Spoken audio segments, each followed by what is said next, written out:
Warning: these paradoxes will change how you see reality. Let me ask you this: what if everything you think you know about reality is wrong? What if the way you experience the world, your perceptions, your beliefs, the rules you live by is built on contradictions so subtle you've never noticed them? This isn't just a thought experiment. Paradoxes, those mind-bending contradictions that seem impossible yet undeniably true, don't just exist in abstract philosophy. They're woven into the very fabric of reality, and once you start to notice them, you'll never see the world the same way again. Let's start with one of the most famous paradoxes of all time, the Ship of Theseus. Imagine a ship, an ancient wooden vessel. Over time, its planks begin to rot, so they're replaced one by one. After years of repairs, every single piece of the ship has been swapped out. Here's the question: is it still the same ship? Now, let's take it further. Suppose someone collected all the old, rotten planks and rebuilt the ship exactly as it was before any repairs. Now there are two ships, one made of the original materials and one made of replacements. Which one is the real Ship of Theseus? Or is it neither? The more you think about it, the more the question unravels your sense of identity, not just for objects but for yourself. Because here's the thing: you're not so different from that ship. Every cell in your body is constantly regenerating. Scientists estimate that nearly every atom in your body is replaced over the course of about 7 years. So, are you the same person you were 7 years ago? What about 7 minutes ago? And if you're not, then who or what are you? This paradox forces us to confront the illusion of permanence. We think of ourselves as stable, continuous beings, but maybe we're more like a wave in the ocean, always in motion, always changing, yet somehow still us. So, here's a question: if you aren't the same person you were yesterday, then what part of you is truly you? Click subscribe to this channel to get more profound insights. Now, let's talk about time, because time itself is one of the strangest paradoxes of all. To understand this, we need to explore the arrow paradox, proposed by the ancient Greek philosopher Zeno. He argued that if we divide time into infinitely small moments, then at any given instant, an arrow in flight is frozen in place. It doesn't move because movement requires time to pass, and in a single instant, no time passes. But if the arrow is always motionless in every instant, then how does it ever move? The paradox points to a deeper mystery. Our concept of time might not match reality at all. Physicists today grapple with similar questions. Einstein showed us that time isn't fixed, it bends and stretches depending on speed and gravity. On the quantum level, particles don't even seem to experience time the way we do. So, here's the question: is time real, or is it just something our minds create to make sense of the universe? And if time is an illusion, what does that mean for free will? Because here's another paradox: the grandfather paradox. Imagine you invent a time machine and travel back in time to prevent your grandfather from meeting your grandmother. If you succeed, you'll never be born.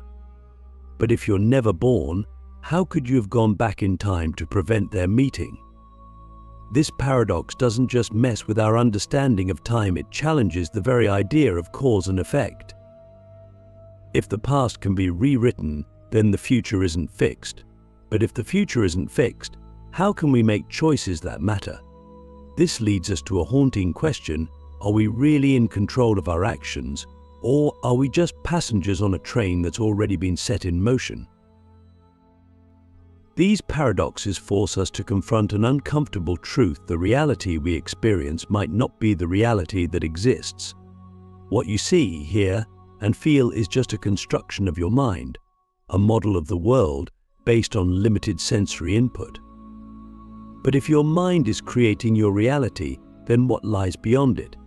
Is there a real reality out there, or is it all just a projection? paradoxes like these aren't problems to solve, they're mysteries to explore. They remind us that the universe is more complex, more beautiful, and more unknowable than we can imagine. And maybe that's the point. Maybe the purpose of life isn't to find all the answers, but to marvel at the questions. In the final part, we'll take everything we've explored so far, identity, time, freedom, consciousness, and bring it together in a single, unifying paradox. It's a paradox that could redefine how you see not just yourself, but your place in the universe. These paradoxes aren't just intellectual puzzles, they're mirrors, reflecting the limitations of our understanding. They force us to confront the boundaries of our logic, our perception, and even our sense of self. And here's the kicker: the more you try to resolve them, the deeper they pull you in. But maybe that's the point. Maybe paradoxes exist not to be solved, but to remind us that reality is far stranger and far more mysterious than we could ever imagine. In the next part, we'll explore paradoxes that don't just challenge how you see reality, but how you live your life. From the paradox of choice to the paradox of happiness, we'll uncover how these contradictions shape the decisions you make every day, and how embracing them can lead to profound freedom. Let's start with the paradox of choice. On the surface, it seems obvious: the more choices we have, the freer we are, right? Isn't freedom the ability to choose whatever you want? But here's the twist: studies show that having too many options doesn't make us happier, it overwhelms us. Think about it. Have you ever scrolled through Netflix for 30 minutes, unable to decide what to watch, only to feel frustrated and give up? Or spent hours comparing products online, only to second-guess your choice after you've made it? This is the paradox. More choices don't liberate us, they paralyze us. And even when we do make a choice, we're less satisfied because we're haunted by the thought of all the other options we didn't pick. Barry Schwartz, a psychologist who studies this phenomenon, calls it the tyranny of choice. He argues that when we have too many options, we don't just fear making the wrong choice, we fear missing out on the perfect one. And this fear can bleed into every aspect of life: careers, relationships, even our sense of identity. In a world where we're constantly told we can be anything or do anything, it's easy to feel like we're failing if we don't choose the best possible version of every decision. So here's the question: what if freedom isn't about having infinite options, but about choosing what truly matters and letting go of the rest? Now, let's talk about happiness, because it contains one of the most frustrating paradoxes of all. The paradox of happiness says this: the more you chase happiness, the more elusive it becomes. If you've ever thought, "I'll be happy when I get that job, that relationship, that house," you know how this plays out. You achieve the goal, and for a brief moment you feel a rush of satisfaction.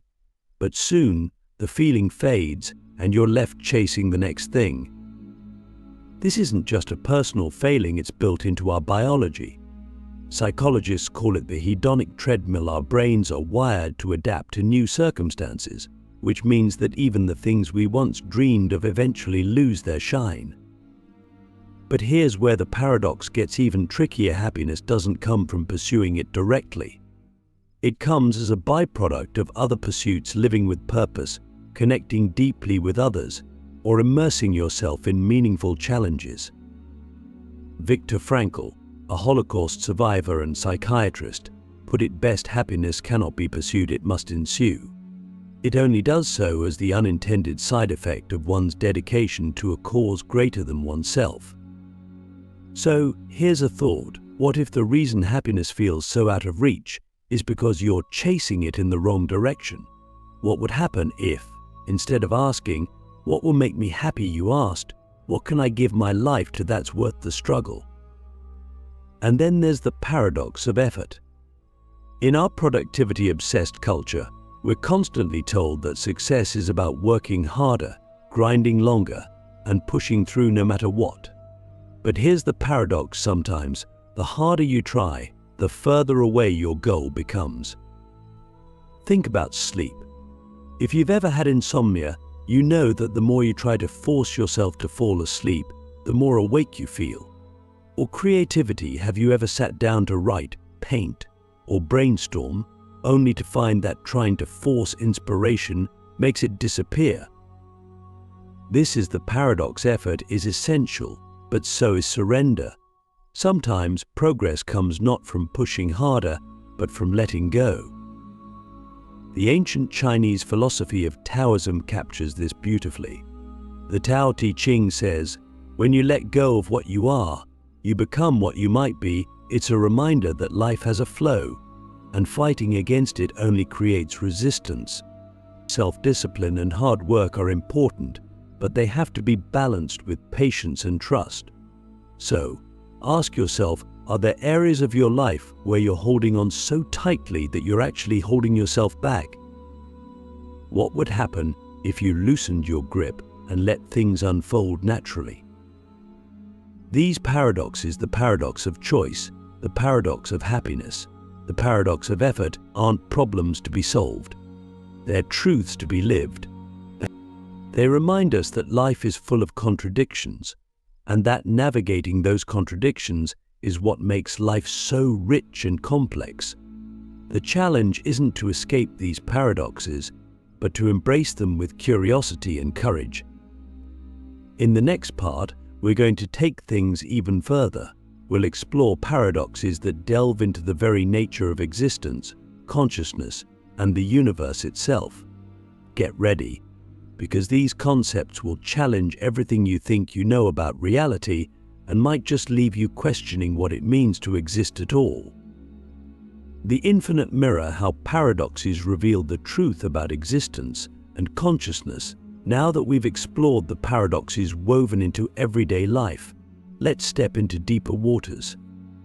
Let's talk about existence itself, what it means to be, to think, to experience reality. This is where paradoxes don't just challenge your assumptions, they shatter them. They don't just make you question your choices or your happiness, they make you question the very fabric of reality, the nature of consciousness, and whether anything we perceive is truly as it seems. Let's start with a mind-bending idea: the liar paradox. It's simple but devastating. This sentence is false. Think about it. If the sentence is true, then it must be false, because it says it's false. But if it's false, then it must be true, because it's accurately describing itself.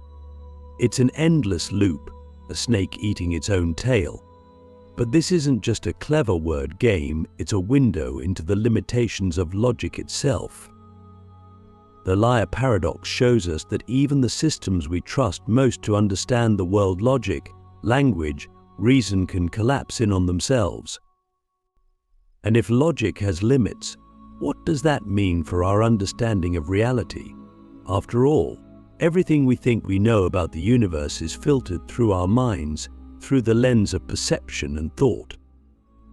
But here's the paradox: the very act of observing the universe changes what we observe. This is the heart of the observer effect in quantum physics.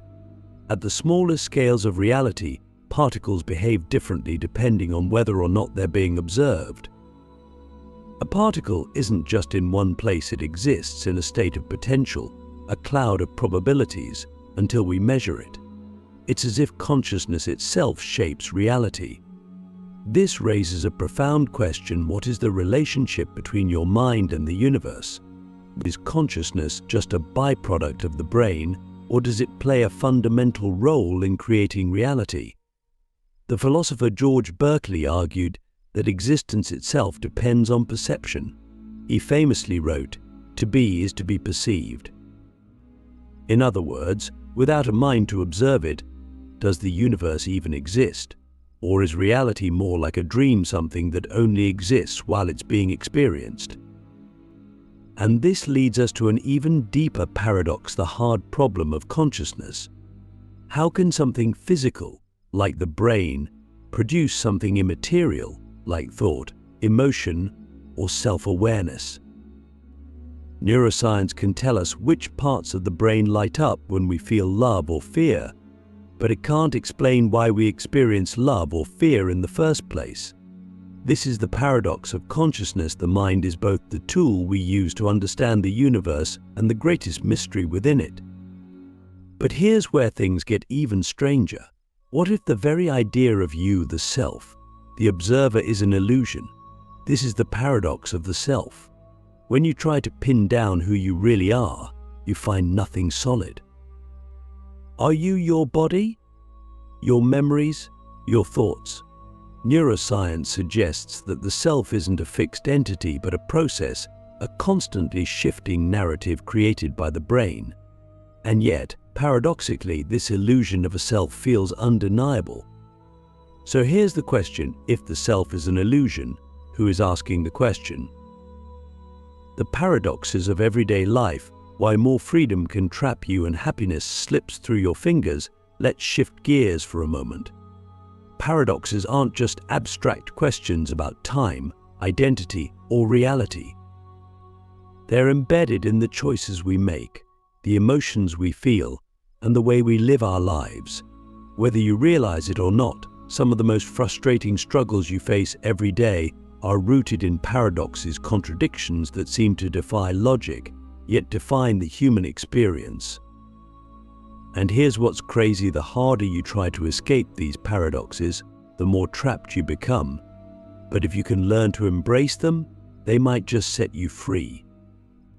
The ultimate paradox: why the search for meaning creates meaning itself. Let's bring everything together now, all the paradoxes of life, reality, and consciousness, and focus on the one paradox that underlies them all: the paradox of meaning. It's the question that drives everything we do, whether we're aware of it or not. What is the purpose of life? Why are we here? Does any of this even matter? But here's the paradox: the harder you try to find meaning, the more elusive it becomes. And yet, without this search, life can feel hollow. Think about it. If life has no inherent meaning, if the universe is just a vast, indifferent void, then why do we crave purpose so desperately? Why do we feel that our lives should matter? This is the paradox at the heart of human existence. We are meaning-seeking creatures in a universe that may not provide any. And yet, it's precisely this search for meaning that gives our lives depth and significance. Philosophers and thinkers throughout history have grappled with this paradox. Friedrich Nietzsche famously declared, "God is dead," arguing that traditional sources of meaning, religion, morality, absolute truths, no longer held sway in the modern world. But rather than despair, Nietzsche saw this as an opportunity. If the universe doesn't hand us meaning, then we are free to create it ourselves. This is what he called the will to power, the drive to shape our own existence, to turn life into art, to create value in a world where none is given. But here's the twist: even if we create meaning, we have to accept that it's temporary. Nothing lasts forever. Civilizations fall. Stars burn out. Even the universe itself may one day collapse into nothingness. And yet, this impermanence doesn't have to diminish meaning, it can enhance it. The fact that something is fleeting makes it precious. The beauty of a sunset, the joy of a moment with someone you love, the satisfaction of creating something meaningful, they're all profound because they're temporary. So here's the ultimate paradox: life has no inherent meaning, and yet it is bursting with meaning. Not because it's given to us, but because we create it. Every choice you make, every connection you build, every time you strive to understand these paradoxes, you're not just living life, you're shaping it, defining it. And maybe that's the answer: the search for meaning is the meaning. The questions, the contradictions, the paradoxes, they're not obstacles to overcome. They're the essence of what it means to be alive. So ask yourself, what meaning will you create?